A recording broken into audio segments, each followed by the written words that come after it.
Salam dostlar, mən İMHEYM Tədris Mərkəzinin tarix müəllimi Mələk Məmmədova. Bu gün biz Rusiya ilə bağlı bəzi məsələləri necə asan yadda saxlaya bilərik, ona baxacağıq. 17-ci əsrin ikinci yarısında Rusiyanın xarici siyasətdə qarşısına duran əsas vəzifələr, əsas məsələlər nələr idi?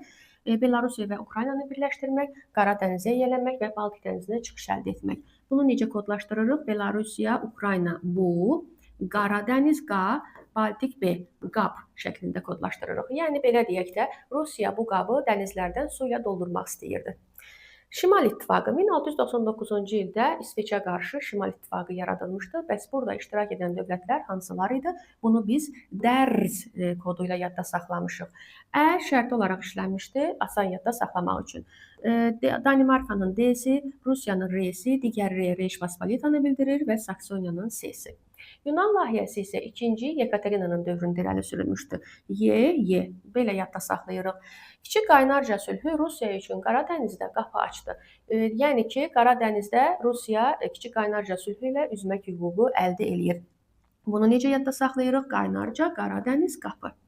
Yassı sülhü ilə Rusiya Qara dənizdə qəti olaraq möhkəmlənir. Bunu necə yadda saxlayırıq? Yassı sözünü yastıq sözü ilə əlaqələndiririk. Yəni ruslar başlarının altına yastıq qoyur ki, daha buralar bizlikdir. 1795-ci ildə Reş Pospolita ləğv olunaraq bölüşdürülür. Hansı dövlətlər arasında? Prusiya, Avstriya və Rusiya arasında. Biz bunu par şəklində kodlaşdırmışıq. Rusiyanın P-si, Avstriyanın A-sı, Rusiyanın R-si.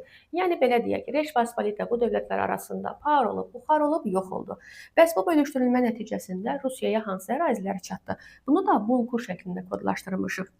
Belarusiyanın B-si bütün Belarusiyadır, Ukraynanın B-su Sağ-Sahel Ukraynasıdır, Litvanın D-si və Kurlandiyanın Q-su.